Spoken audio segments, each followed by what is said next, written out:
ഇന്ന് നമ്മൾ വളരെ രുചികരമായിട്ടുള്ള ഒരു ചായയാണ് തയ്യാറാക്കുന്നത്. ആദ്യം തന്നെ ഒരു പാത്രത്തിലേക്ക് 2 ഗ്ലാസ് വെള്ളം ഒഴിച്ചു കൊടുക്കാം. എന്നിട്ട് വെള്ളം ചൂടായി വരുമ്പോൾ 2 ഏലക്ക ഇട്ട് കൊടുക്കാം. അതേപോലെ ചെറിയ ഒരു പീസ് ഇഞ്ചി അരിഞ്ഞത് ചേർക്കാം. അതിനുശേഷം 2 ടേബിൾ സ്പൂണോളം ചായപ്പൊടി ഇട്ട് കൊടുക്കാം. നമ്മൾ സാധാരണ ഉപയോഗിക്കുന്നത് ഏത് ചായപ്പൊടിയാണോ അത് തന്നെ എടുക്കാട്ടോ. എന്നിട്ട് ഇതൊന്ന് തിളപ്പിച്ചെടുക്കണം. ഏകദേശം 30 സെക്കൻഡ് നേരമെങ്കിലും നമ്മളിത് തിളപ്പിച്ചെടുക്കണം. അതിനുശേഷം 1 ഗ്ലാസ് പാൽ ഒഴിച്ചു കൊടുക്കാം. അങ്ങനെ പാലും കൂടെ ഒഴിച്ചു കൊടുത്തിട്ട് നന്നായിട്ട് തിളപ്പിച്ചെടുക്കാം. ഈ ഒരു സമയത്ത് നല്ലൊരു സ്മെല്ല് വരുന്നുണ്ട്. അതേപോലെ ഈ ഒരു സമയത്ത് നമുക്ക് പഞ്ചസാര ചേർക്കാം, അല്ലെങ്കിൽ അത് സ്കിപ്പ് ചെയ്യാവുന്നതാണ്.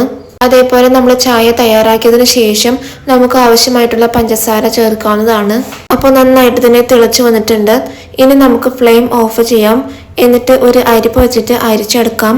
വളരെ ടേസ്റ്റി ആയിട്ടുള്ള ഒരു ചായയാണിത്. അപ്പോൾ നിങ്ങൾ ഇനി ചായ തയ്യാറാക്കുമ്പോൾ ഈ ഒരു രീതിയിൽ ചെയ്ത് നോക്കാട്ടോ.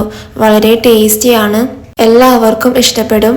അപ്പോൾ ഇന്നത്തെ വീഡിയോ നിങ്ങൾക്ക് ഇഷ്ടപ്പെട്ടുവെങ്കിൽ ഈ വീഡിയോ ഒന്ന് ലൈക്ക് ചെയ്യുക. അതോടൊപ്പം തന്നെ ഈ ചാനൽ ഒന്ന് സബ്സ്ക്രൈബും ചെയ്യുക. So thank you.